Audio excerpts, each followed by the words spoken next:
মুরগির মাংস তো আমরা অনেকেই অনেকভাবে করে রান্না করে খেয়ে থাকি।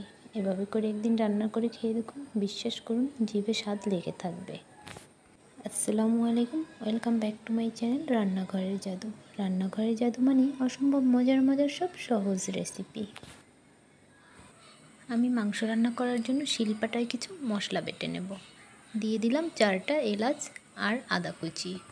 এলাচটা আমার কাছে বেটে নিলেই বেটার মনে হয়। আমি রান্না করার সময় সবসময় চেষ্টা করি ব্লেন্ডারের মশলা দিয়ে না রান্না করে শিলপাটায় বেটে নিয়ে সেই মশলা দিয়ে রান্না করার। এতে করে রান্নার স্বাদটা যেন অনেক গুণ বেড়ে যায়।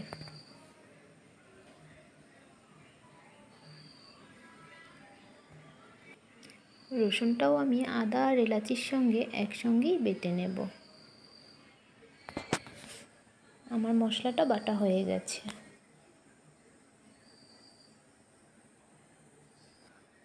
মুরগির মাংস রান্না করার জন্য এখানে একটি কড়াইয়ে আমি দিয়ে দিলাম তেল,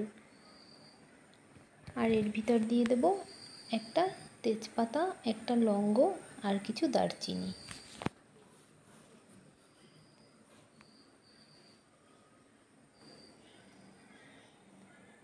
এখন দিয়ে দেব 1 কাপের মতন কুচি করা পেঁয়াজ।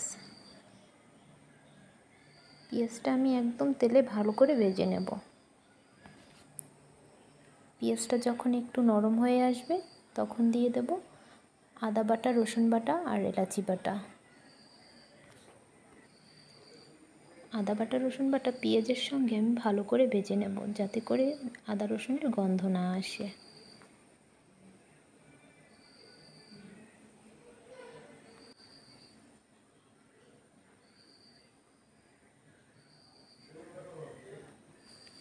পেঁয়াজ রসুন আমি ভালো করে ভেজে নিয়েছি। এখন দিয়ে দেব লবণ। লবণের পরিমাণটা এই পর্যায়ে কম দিবেন, প্রয়োজন পড়লে পরে দেয়া যাবে। সাথে দিয়ে দেব 1/2 চামচের মতন হলুদের গুঁড়ো।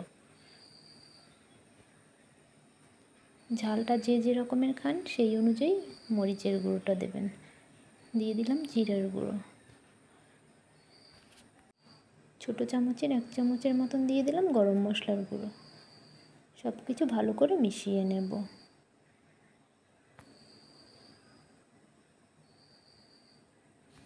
মশলাটা কষানোর জন্য এখানে মশলার ভিতরে আমি একটু পানি অ্যাড করব।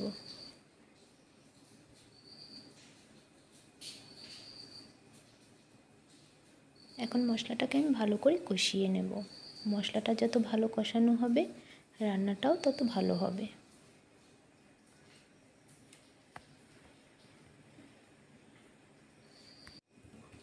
মশলা যখন কষাতে কষাতে মশলা থেকে তেল ছেড়ে দিবে তখন দিয়ে দেব আমি মুরগির মাংসগুলো। আমি এখানে দেশি মুরগির মাংস রান্না করছি। আপনারা চাইলে যে কোনো মুরগির মাংসই এই সেম প্রসেসে রান্না করতে পারেন। মাংসগুলো আমি মশলার সঙ্গে ভালো করে কষিয়ে নেব।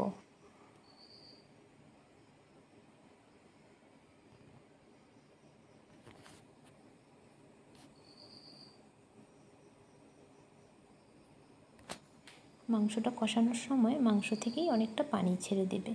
সেই পানি দিয়েই আমি মাংসটাকে ভালো করে কষিয়ে নেব।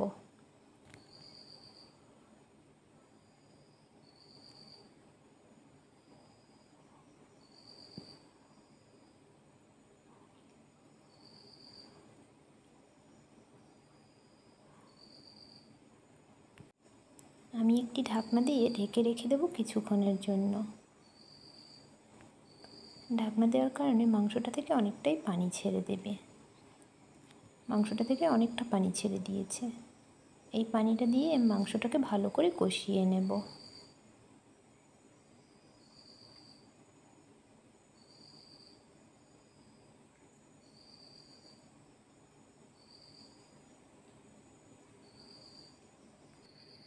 এই প্রসেসে যদি আপনারা পোলট্রি মুরগি রান্না করতে চান তাহলে পানি দেওয়ার আর প্রয়োজনই হবে না। মাংস থেকে যে পানিটা ছাড়বে সেই পানিতেই আপনারা মাংসটাকে রান্না করে নিতে পারবেন।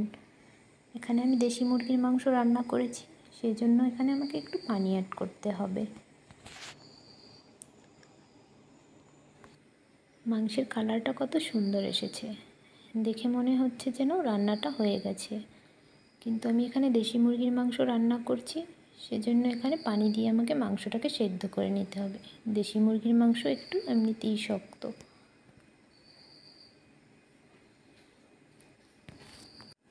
আমি কিন্তু এখানে ফুটন্ত গরম পানিটাই দিয়ে দিয়েছি। মাংস রান্না করার সময় সবসময় চেষ্টা করবেন গরম পানি অ্যাড করার। এখন চুলার আঁচ মিডিয়ামে রেখে আমি মাংসটা কিছুক্ষণ সেদ্ধ করে নেব।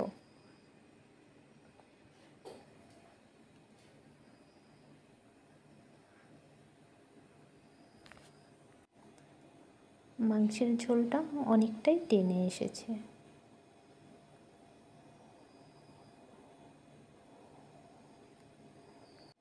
যারা মাংসের ঝোল খেতে পছন্দ করেন তারা এই পর্যায়ে নামিয়ে নিতে পারেন একটু হালকা টালা জিরের গুঁড়ো ছিটিয়ে।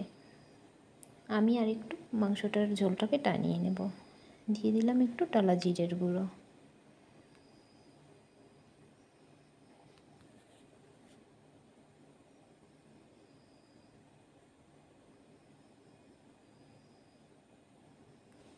মাংস রান্নাটা আমার প্রায় কমপ্লিট।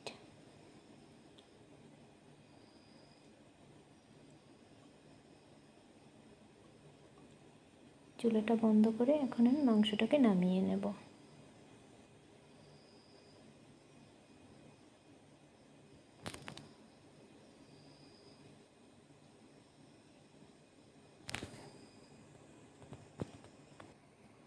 আশা করি রেসিপিটি আপনাদের কাছে ভালো লেগেছে। রেসিপিটি যদি ভালো লেগে থাকে লাইক কমেন্ট শেয়ার করে আমার চ্যানেলটিকে সাবস্ক্রাইব করে রাখবেন।